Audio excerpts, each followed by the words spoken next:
Witam wszystkich bardzo serdecznie na kanale International Citizen, a dzisiaj naszym gościem jest Andrzej, King Wsi. King Wsi. King on the Village. Andrzeju, czy mógłbyś się przedstawić wstępnie naszym widzom? Witam wszystkich serdecznie. Jestem Andrzej, King Wsi. Pochodzę z Polski. Rodzinne moje miasto to Kielce, a dokładnie Daleszyce. Później wyjechałem i z Polski do Anglii. Z Anglii ruszyłem w świat. I co skłoniło cię do przeprowadzki z Europy na Filipiny? No powiem Ci ciężko, każdy inny ma jakieś zapotrzebowanie. Ja po prostu wyjechałem z tego względu, że uwielbiam roślinność, naturę, palemki, wodę, ciepłe morze. Ogólnie kocham ciepło, spokój i naturę. A jak przeprowadziłeś się na te Filipiny, to jakie było twoje wrażenie, pierwsze wrażenie po przeprowadzce? Powiem tak, to nie były Filipiny, to teraz są. Przedtem mieszkałem w Tajlandii, później w Laosie, a teraz Filipiny, a później dalej nie wiem. No, mówisz o wrażeniach na Filipinach. Jest dużo plusów i też jest dużo minusów. Plusem jest taki, że jeśli chodzi o język komunikatywny, komunikacyjny, angielski, podstawa, możesz się dogadać i tak dalej. Plusy są takie, że są praktycznie w Azji wszędzie ci ludzie uśmiechnięci, tacy życzliwi. Plus jeszcze taki jest, ja tu nie mówię, nie będę mówił o religii i tak dalej. No plus jest taki właśnie ta komunikatywność, to zbliżenie mniej więcej podobne, jeśli chodzi o polską, europejską religię, jest to zbliżone. Drugim plusem jest, no i woda, piękna woda, ale to też woda i w Tajlandii tak samo. Czyli widzisz podobieństwa i różnice pomiędzy Filipinami i Tajlandią, mimo wszystko tak się stało, że zdecydowałeś się jednak na Filipiny i jestem ciekaw, co przeważyło za tym, że Filipiny. Oj, dużym wielkim plusem jest tu właśnie chodzi o wizę. Ponieważ na Filipinach możesz być 3 lata, tak jak teraz, po prostu na dzień dzisiejszy, no nie wiem, w każdej chwili to się może zmienić.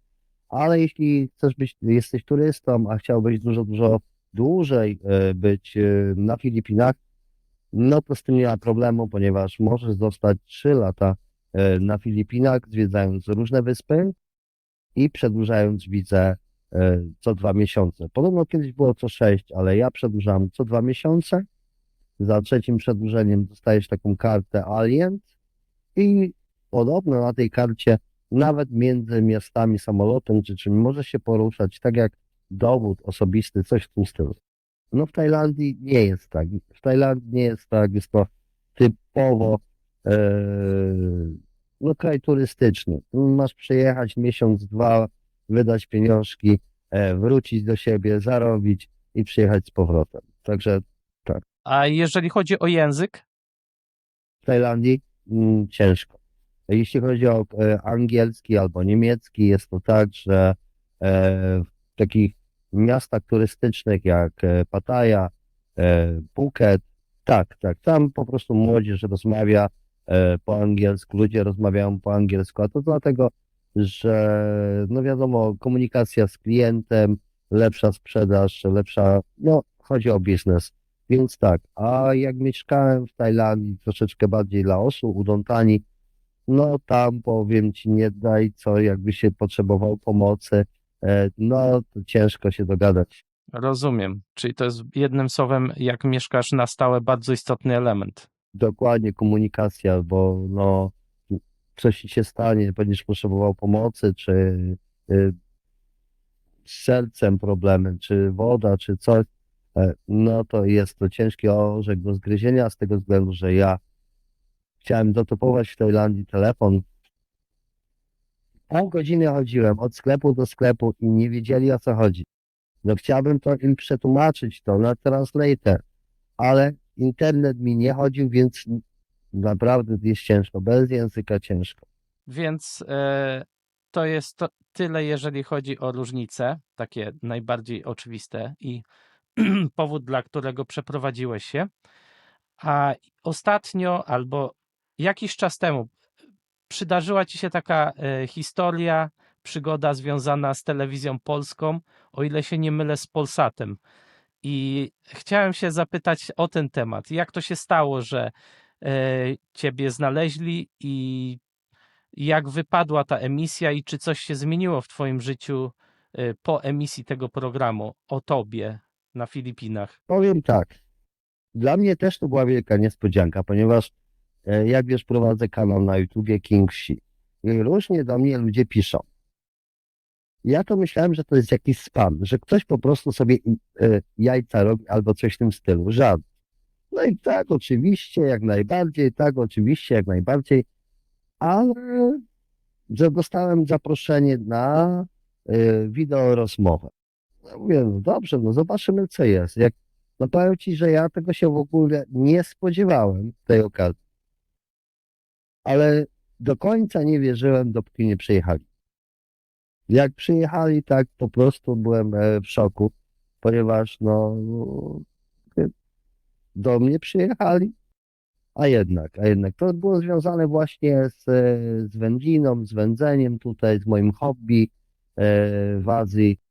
No i tak to się stało. I przyjechali. I naprawdę byłem w wielkim takim, jak to powiedzieć, no szoku, nie szoku, to było takie no piękne coś, miłego coś dla mnie, a jednocześnie po prostu nie byłem na to przygotowany, tak jak na rozmowę z tobą, bo chcę pokazać ludziom, że w innym kraju, tak jak Filipiny, jest 7 000 ponad wysp, jest tak pięknie, że jakbym mógł, to bym po prostu zmienił ten paszport na filipiński, czy ogólnie tajski, bo tu jest tak pięknie, tak ślicznie, że ludzie mówią, ale ci zazdroszczę. No mówię, zaraz, chwila, przecież gdzie ty pracujesz? W Anglii, bo 20 lat ponad spędziłem w Anglii i ja mówię, ale ty pracujesz w Anglii, no. A mnie, patrz, dziewczyno lub kolega, mówię, słuchaj, do Bangkoku są po 280, po 300 funtów bilety bezpośrednio z Heathrow lub z innego. Ja mówię, co mi zazdrościsz? Wsiadasz i jesteś w Bangkoku, później 4 godziny bezpośrednio na Filipinach i jesteś w tym raju. Nie. A dlaczego? Większość moich znajomych i ludzi, którzy mnie obserwują, no to trzymają mnie kredyty, a no dzieci rozumiem, bo też po prostu mam 2 dzieci wspaniałych, są w Anglii, no to nie mogę powiedzieć, że mnie dzieci trzymały, prawda, bo jest to naszym obowiązkiem być przy dzieciach, dopóki już się nie usamodzielnią mniej więcej i tak dalej. Aczkolwiek też nie ma co dzieciom za dużo pomagać, ponieważ tracą tak jakby kreatywność taką, bo zawsze czekają albo mama, albo tata, prawda? Także też, żeby nie były, jak to się mówi, miękkie takie w życiu. Żeby sobie radziły. Tak, dokładnie. Zawsze mam kontakt z moimi dziećmi i tęsknią i mówią, może przyjadę. No i co właśnie zwrócę do tych moich ludzi, którzy po prostu przyjeżdżają, bo tutaj w naszej ambasadzie Kingsi ludzie przyjeżdżają, różni ludzie. Przyjeżdżają ludzie po rozwodach, załamani rodzinni i co niektórzy po prostu nawet zbankrutowali gdzieś tam i tutaj odnajdują w tej ambasadzie taki raj, spokój, cisza. I jeśli wrócę do telewizji Polsat, bo mi tam zadałeś pytanie i odeszłem od tematu. Czy coś zmieniło w moim życiu telewizja Polsat? W moim życiu nic, bo zawsze byłem naturalny, czy by przyjedzie Polsat, czy przyjadą teraz TVN, czy przyleci UFO, ja będę ten sam. Ja się nie zmienię. Ja będę taki sam.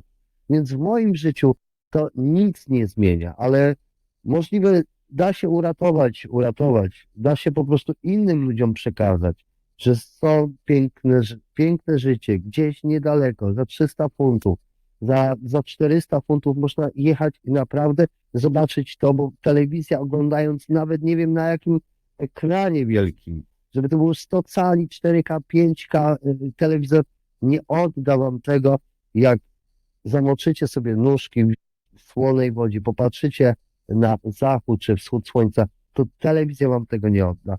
I naprawdę mam dużo ludzi, przyjechało do mnie do Tajlandii, przyjechali do Laosu i nie chcą wracać. Czyli jednym słowem, swoim przykładem udowadniasz, że się da. Tylko trzeba podjąć tą decyzję. Ale to nie ma wieku. Nie ma wieku. Czy to jest młody, czy to ja jestem w takiej grupie teraz od wczoraj ludzie po 70. Nie wiem, czy wiesz, ale ludzie po 70, może 70% ludzi nie widziało nic poza terenem Polski. Możliwe, tak. Także mi dużo ludzi, tak samo siostra, moja mama, mój brat, dopingują w tym. Naprawdę. I mówią, o, najstarszy, a zobacz, jaki odważny. Pomimo wieku, nie ma wieku, żeby zmienić swoje życie. Dużo ludzi mówi, że jest to problem, bo język, bo to, bo tamto. Nie, nie zgadzam, ponieważ przyjechałem do Anglii z Polski z językiem rosyjskim, dałem radę, prowadziłem firmę ponad 10 lat, biznes prowadziłem i też nie znałem dobrze angielskiego, bo był tłumacz, był translator, nie miałem czasu do szkoły, bo pracowałem, były dwoje dzieci, obowiązki były, da się. Moim takim jednym ja puściłem w świat parę lat temu taki, jak może, ja ci wyślę zdjęcie, jak byłem z dziećmi w Hiszpanii. Jeśli chcesz, znajdziesz sposób. Jeśli nie chcesz, znajdziesz powód. I tego się trzymajmy. Wszyscy. Bardzo to jest inspirujące i dające do myślenia. Tak, i w tym właśnie zdaniu, w tym no, słowie, po prostu tam nie ma granicy wieku. Tam czy masz 20, czy 100, nieważne, chcesz coś zmienić, powiedz o tym raz i zrób to, bo jak będziesz non-stop mówił, że a tam, bo ja tak byłem na początku, wiesz, jeszcze młodszy byłem, dużo mówiłem, a mało robiłem. No, i nie było, czasami się ludzie z takich osób wyśmiewają, o, bajkopisarz, a to, a tamto. Nie wiem, czy wiesz, ale tu na tej wyspie Siquijor, Filipiny, ja jako pierwszy Polak zbudowałem saturator do wody sodowej. Jak uczęszczasz na Filipinach, na tej wyspie nie było. I co się stało? Ja powiedziałem i zrobiłem. Powiedziałem raz, brakuje mi wody sodowej, zrobiłem saturator i wszyscy, nie tylko wodę gazowałem, przychodzili i z winem, i przychodzili tanduaje gazować, ale powiedziałem i zrobiłem. Nie mówiłem za dużo. Także podróże też uczą, kształcą. Jeśli coś mówisz, a nie znasz dobrze ludzi i za dużo mówi się dookoła i tego nie zrobisz, więc ludzie już nie mają to za poważnego człowieka, prawda? Bo taki bajkopisarz. No, także mam filmik też na YouTubie u siebie, jak zbudowałem pierwszy saturator na wyspie do gazowania wody. To jest naprawdę bardzo technicznie zaawansowane, że Polak potrafi wszędzie i w każdym wieku. Tak, tu nie ma wieku. Jeśli masz nogi, ręce, troszeczkę jesteś kreatywny i, co najważniejsze, chęć, ale oprócz człowieka, rąk, nóg i chęci, musisz mieć wspaniałych przyjaciół, które mnie tu otaczają, które dają, bo jak nie wiem, czy wiesz, bo ja byłem bardzo chory jakieś 1,5 miesiąca temu i powiem ci, myślałem, że wyzionę ducha na tej wyspie, ale pojawili się ludzie po prostu, które są przy mnie i tak jakbym ukradł od nich tą energię, ale nie widzę, żeby oni byli słabi. Po prostu wspieramy się. Jest to no, taka energia, wiesz. Pozytywna energia otoczenia. Pozwól, że wrócę odrobinę do pytań, do których na pewno wiele osób by się chciało dowiedzieć więcej, a mianowicie jest jeszcze chyba kolejna telewizja, która chce z tobą nakręcić odcinki. Tak, z TVN-u, ale to ja powiedziałem, że ja wyjeżdżamy całą ekipą po prostu do Tajlandii. Oni chcieli w lutym. Ja w lutym przewiduję trasę Tajlandia, Laos, może Malecja z całą tutaj moją ekipą ludzi przebudzonych. Ja mówię na to ludzi przebudzeni, bo nie chcą wracać. Nie są to starsi ludzie, nie są to bardzo młodzi ludzie, są to ludzie po prostu, które chcą żyć. Przyjechali i widzą, co jest. No, tu nie mamy basenów i tak dalej. Po prostu mamy piękne życie. Tak, telewizja, tak, ale to prawdopodobnie styczeń, luty, marzec, kwiecień. To tak, to będę tak tutaj. Wiele masz w sobie tych takich mądrości życiowych i takiego spokojnego podejścia. A czy część z tej filozofii, którą teraz posiadasz, czy Filipiny nauczyły cię czegoś nowego, jak przyjechałeś i Filipińczycy? No powiem ci, jeśli chodzi o mądrości, ja nawet matury nie mam. Tak, skończyłem szkołę mechaniki. Po szkole okazało się, że mam no, smary, problemy i tak dalej, ołów, więc no, moje wykształcenie poszło, można powiedzieć, w zapomnienie, aczkolwiek mam dyplom czeladniczy. Czy coś mnie Filipiny nauczyły? Tak, nie nosić zegarka. Jeśli coś nie zrobisz dzisiaj, zrobisz jutro albo za tydzień. Po prostu tak jak Indianie i tak dalej tutaj, my tutaj, mogę powiedzieć, że się zaliczam do tej społeczności, bo ja na pewno do Europy nie wrócę, ale ja jeśli wrócę, to jako turysta i oni żyją życiem, nie żyją czasem. I to powinniście się wszyscy nauczyć, ludzie, którzy po prostu, czy w Europie, czy w Ameryce, tak sobie zadać takie dwa pytania. Co ja muszę mieć, żeby być szczęśliwym i to wszystko. Dwa pytania sobie zadać i później sobie pomyśleć, co ja tak naprawdę potrzebuję, żeby być szczęśliwa. Co wy myślicie? Szczęście pod pojęciem czego? Pieniędzy, zdrowia. Dwa pytania. Każdy sobie powinien zadać i każdy sobie powinien sam odpowiedzieć. To nie, że to ktoś mi zada pytanie i ja mu odpowiem, bo każdy człowiek mierzy swoje życie inną miarką, prawda? Ja, żebym być szczęśliwy, potrzebuję to, na przykład kupę pieniędzy. No dobra chwila. Ale na tym odpowiedź swoją, daj sobie jeszcze 20 minut. Co te pieniądze ci dają w razie W, jakby po prostu tych pieniędzy nikt nie chciał. Jedziesz do kraju, masz kupę pieniędzy, jedziesz do kraju, oczywiście twoja gotówka już nie jest akceptowana i co dalej.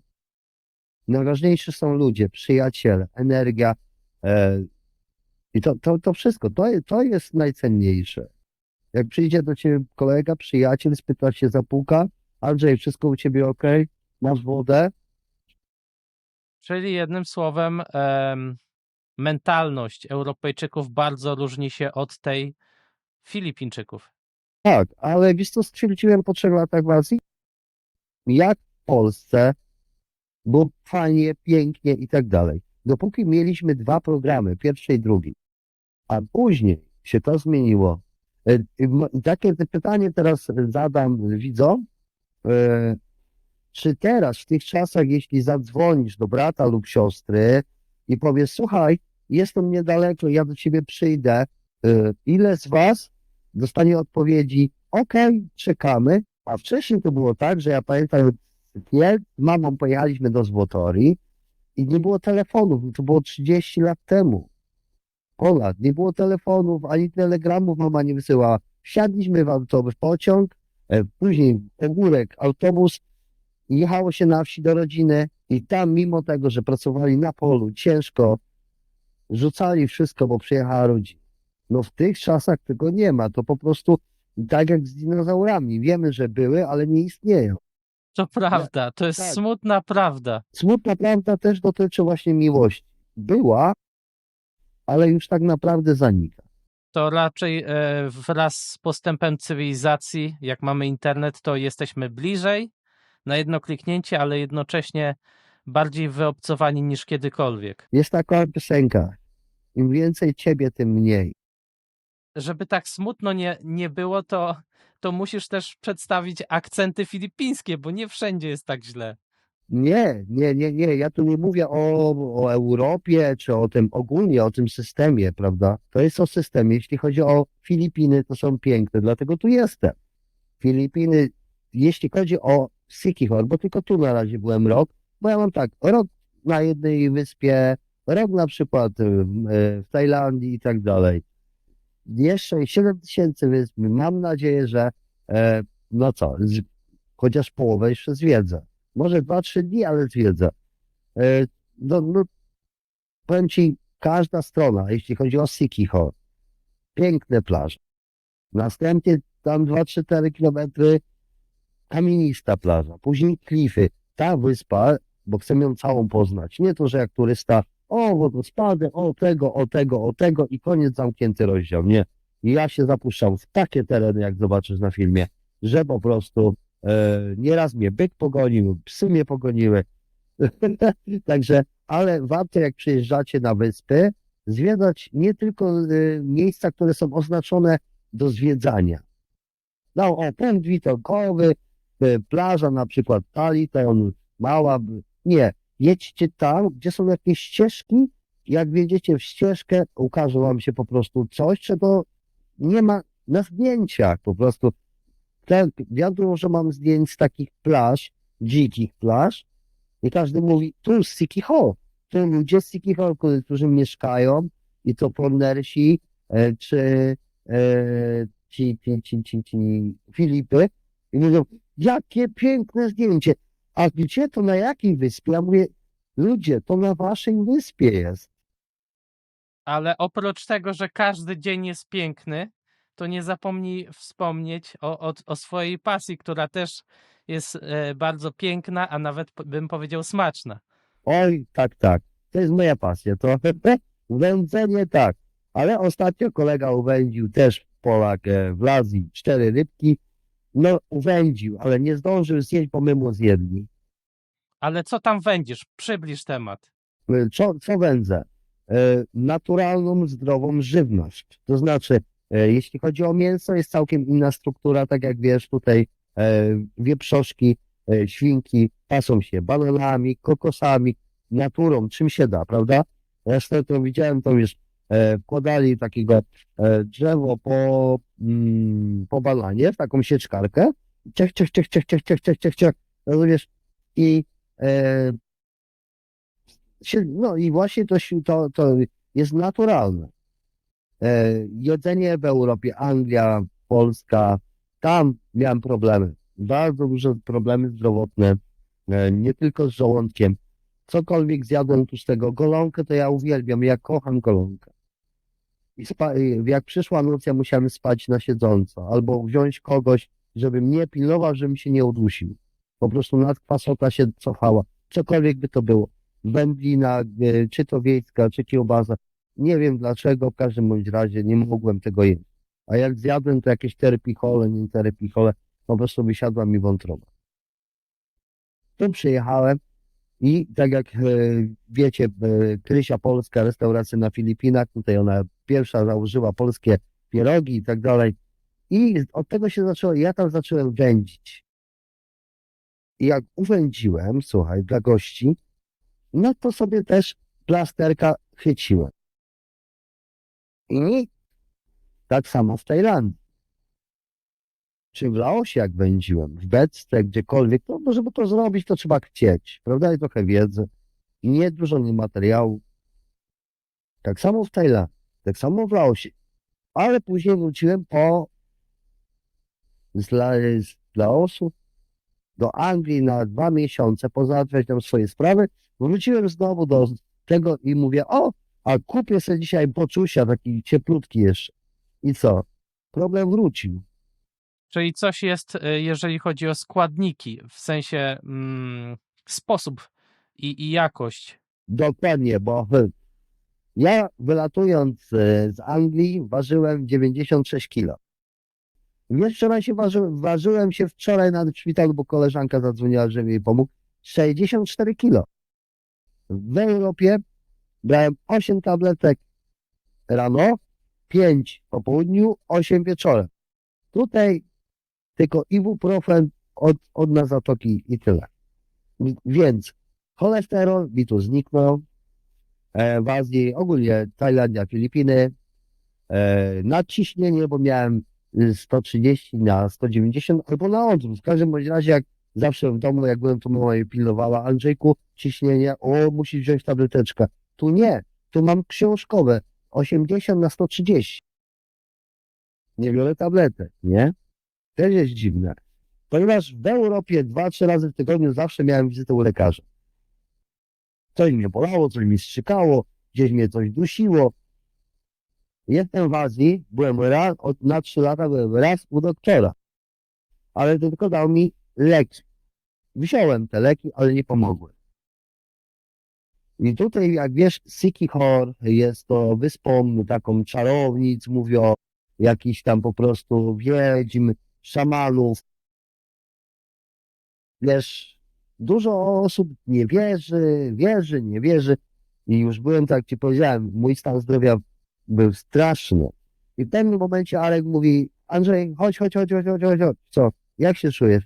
No, ja mówię: no, nie będę narzekał. No dobrze. Aha, chodź pojedziemy gdzieś. Przywiózł mnie, tam widziałem takie dyplomy, różne takie i kupa ludzi. Normalnie kupa ludzi. Tak jak pamiętasz Harrisa w Polsce? Tak, może nie na zasadzie, że pamiętam, bo to było zbyt dawno temu, ale słyszałem, tak. I chłopinka normalny, taki, kobitka taka, i co mnie zastanowiło, dużo właśnie świętych figurek, Matki Boskiej, Pana Jezusa, ale Pan Jezus nie miał krzyża. Ja się pytam, dlaczego Jezus nie na krzyżu, tylko jakiś tak, a nie widzę znak krzyża, nie? A on mówi: a miło patrzeć na człowieka, który cierpi? No, widzisz. I to jest też takie pytanie. I co?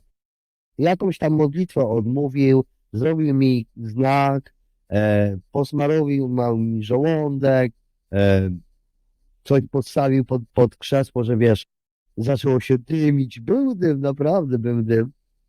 I założył mi taką płachtę, tutaj taką płachtę, no takie coś, no prześcieradło czy coś. I kazał mi iść do domu, i tam jak on to mi robił, to powiedział swojej żonie, że przygotowała zioła. To nie to, że takie pierwsze lepsze, że przygotowała zioła. 2 dni i mi wszystko minęło. Można powiedzieć, że wyzdrowiałem dokładnie 3 września. Akurat przyjechał Paweł, byli chłopaki i tak jakby mnie, można powiedzieć, podnieśli duchowo, a teraz super. Także warto przyjechać, a ja zauważyłem, dużo ludzi właśnie takich białych przyjeżdżają na wózkach do niego. No, jak to się mówi, wiara czyni cuda. Jeśli chcesz, to cię uleczy. Prosto. Brzmi niesamowicie, tak szczerze powiem. Pozwól, że poruszę jeszcze taki temat. Bo jeżeli chodzi o tą kuchnię, to chciałem się zapytać, bo ty bardzo się nią interesujesz, na ile ona różni się od polskiej i czy są jakieś elementy wspólne, potrawy podobne, smaki podobne? No powiem ci całkiem inaczej. Całkiem inaczej. Ja tu nie będę mówił o jakichś tam balutach czy coś, po prostu zwykłe jedzenie. Oni tu wędzonek nie mają. To jest po prostu, jak ja otwierałem tu biznes, to jedynie udało się podciągnąć to, bo jak wiecie, no nie możemy tu pracować jako białe, prawda? Nie dostaniemy permitu na żaden biznes, chyba że tego nie może wykonywać Tajlandczyk, z Filipin. Nie, no może nie posiada wiedzy do produkowania tego. I jak zakładałem biznes, oczywiście nie na siebie, bo ja nie chcę, ja tu nie przyjechałem kręcić, jak to się mówi, biznesów, ja po prostu przyjechałem żyć, ale pani powiedziała, że tak, jest to możliwe, założenie biznesu kulinarnego odnośnie wędzenia, ponieważ tu tego nie znają.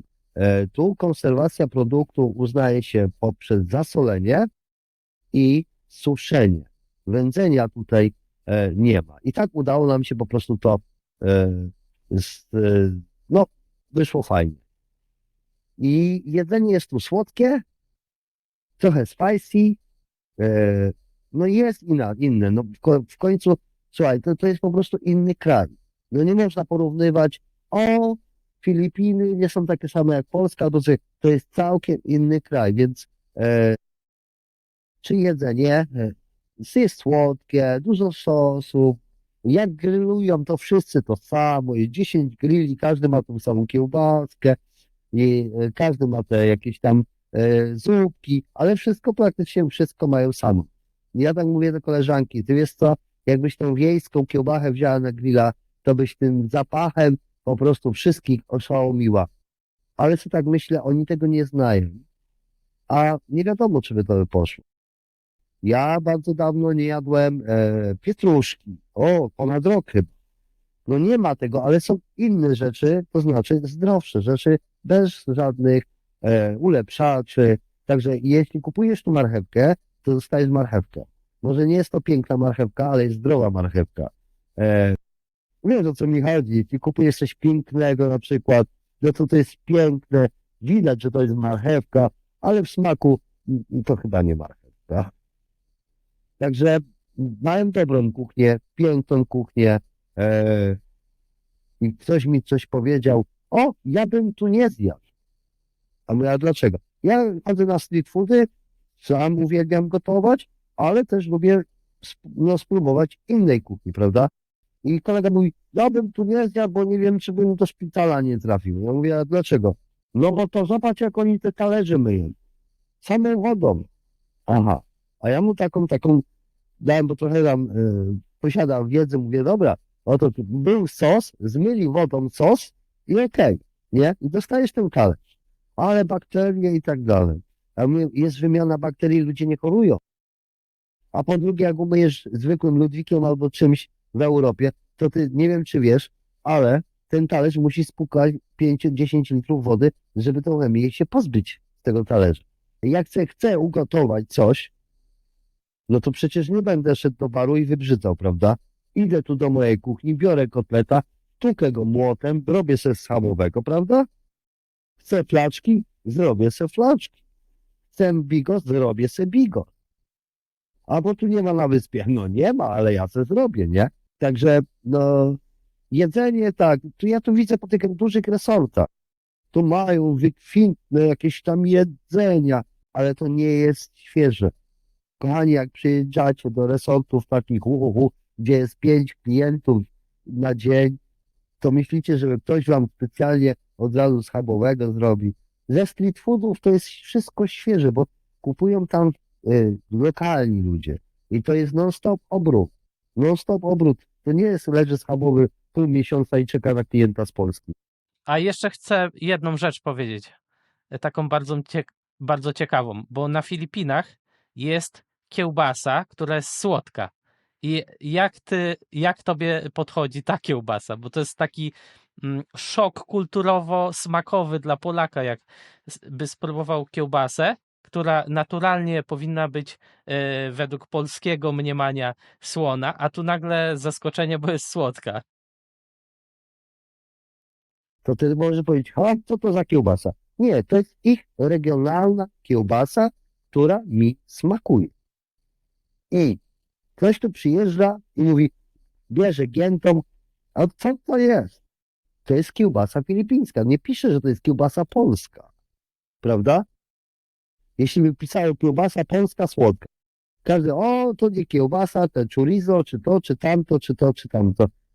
Także jest całkiem inna kuchnia. Kultura jest podobna ze względu na religię. Ludzie się uśmiechają, są fajni,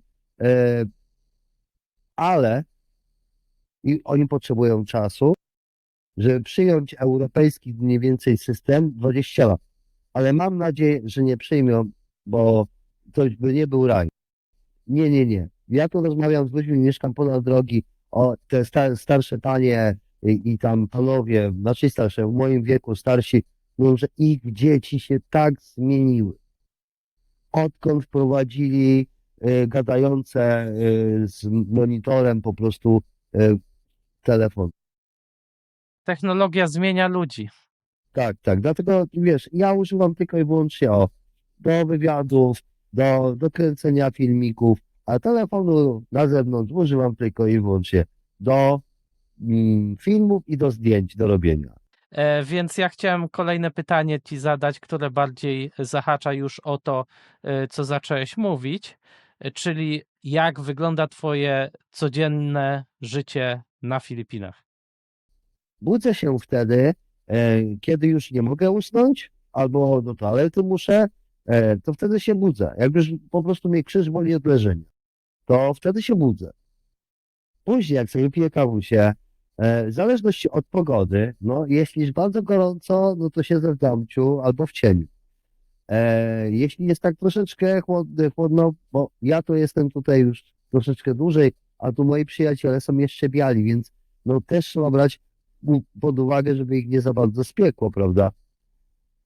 Zwiedzamy, jeździmy na plażę, czy gdzieś w góry i chodzimy do sklepów, a później po prostu wracamy do domu wieczorkiem. Jak wrócimy do domu, to albo gotuję tu ja dla chłopaków wszystkich, bo ja tu gotuję. Jak przyjedziesz, to też ci ugotuję. E, I kładziemy się spać. Ale to o której, to różnie to bywa, bo czasami jak mamy ciekawy film, to oglądamy go do 2 w nocy, do 3 w nocy. Ja na przykład dzisiaj ustałem o 6, bo mi się nie chciało spać.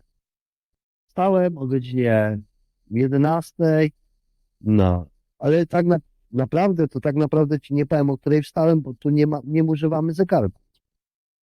Szczęśliwi czasu nie liczą. Dokładnie, dokładnie. A to, że jeszcze tu wyzdrowiałem, to dostałem drugie życie i powiem ci, e, nie powiem, bo kocham Polskę. Mam tam rodzinę wspaniałą. Mam i w Anglii rodzinę wspaniałą. Ale tam nie mam swojego życia. Ja się tu, jak mi się w Bangkoku pierwszy raz otwarły drzwi, to wyleciałem, samolot przyleciał, mówię, a tam takie gorąco. Ale przechodzę na lotnisko, nie jest takie gorąco. Ale jak się w Bangkoku otwarły się drzwi, a mnie tak by z karszera gorącą parą. Ale co najważniejsze, wiesz, jakie mi się słowa rzuciły, które powiedziałem? I'm at home i poszły mi łzy. A nigdy w tym kraju nie byłem. Dlaczego ja to powiedziałem? I do dzisiaj mnie to męczy. Może to przeznaczenie. Odkąd miałem dojście do internetu, tak, Azja, niekoniecznie Tajlandia, bo wiesz, co niektórzy po prostu moi tam widzowie i tak dalej myślą, że pojechałem po nie wiem, po nocne życie i tak dalej. Absolutnie. Bo nocne życie nie trwa 24 na dobę, a moje życie trwa. No. Także tak. I do tej pory, kto by się nie pytał, jak to się stało, ja mówię, pierwsze słowa, które rzuciły mi się na usta, to I'm at home. To po angielsku. Dlaczego nie powiedziałem po polsku? I tak wyszło, że aż już zostałeś na stałe tam i już nie Tak, będziesz tak. wracał, podejrzewam. Nie, nie. Ja mówię, słuchajcie, rodzinko moja, no rozumiem, mamunia moja, no jest stan zdrowia, po prostu też jest chorowita. Bardzo by tu chciała przyjechać, bo kocha ciepełko, ale jest bardzo chora, ma uszkodzony nerw trójdzielny i czy różnica temperatury, czy ciśnienia po prostu, no jest to nieuleczalne. Nerw trójdzielny, także bardzo by chciałem tu, żeby przyjechała. No zrobiłbym wszystko, żeby przyjechała, a później dzieci, no jak dzieci chcą, pracują, niech przychodzą, prawda? Wszystko jest łatwe, jeżeli chcesz. Znaczy i też, ale ludzi na przykład, tak jak ja wyjeżdżałem już, bo wiedziałem, że ja już nie wrócę, nie? Koszulki firmowe, tu nie będę reklamował żadnych marek i tak dalej, ale ja miałem koszulki, polówki po 100 funtów, po 150 funtów, kurtkę miałem za 700 funtów, a miałem taki charity i taki box i wszystko do tego, i wszystko do tego, i wszystko do tego. Aczkolwiek myślałem za 2 godziny, że może z powrotem wejdę do tego boksa i wyciągnę to, co najlepsze, ale nie, oddałem wszystko. Powiedziałem dzieciom, słuchajcie, macie 30 minut na to, żeby wejść do mojego domu i wziąć, co wam się podoba. Miałem telewizorów, bo ja miałem studio kuchenne, to miałem telewizory 75 cali, jeden, 65 cali, 55 cali, to się śmiali, że Andrzej tylko w kiblu nie ma telewizora. No. Także powiedziałem, dzień otwarty, dzieci co potrzebujecie, bierzcie. I można powiedzieć, rozdałem to wszystko, jaki byłem szczęśliwy, że już nic mnie tu nie będzie trzymało. Firmę miałem carpet cleaning, naprawdę na najwyższym poziomie, full service carpet cleaning, 10 lat, oddałem. Drugą firmę sprzedałem i weszłem do piwnicy, a miałem piwnicę, bo wiesz, w Anglii rzadko, żeby ktoś miał piwnicę, a ja miałem, na moje nieszczęście. Bo jak są Sunday markety, to Andrzej zawsze na ten Sunday market chodził I za parę groszy coś tam kupował, jakieś tam badziewia, jakieś tam rzeczy niepotrzebne, które w ogóle nie były potrzebne, ale były tanie, mi się podobały. I tak wiesz, weszłem do tej piwnicy, jak ja się za tą moją łysą głowę złapałem i mówię, Andrzej, nie, to mój syn się złapał za głowę, mówi, tata, czy ty to używasz? Nie, to po co ci to? Bo mi się przyda. I jesteśmy w Europie uzależnieni przywiązani do rzeczy materialnych. Ja to chcę, wiesz, jak żółw albo ślimak. To, co mi potrzebne do życia, to w plecaku trzymać. Jak Edzia, moja taka koleżanka z Anglii mówi, oj Andrzej, Andrzej, jedne majtki, jedna koszula i Andrzej szczęśliwy. No tak,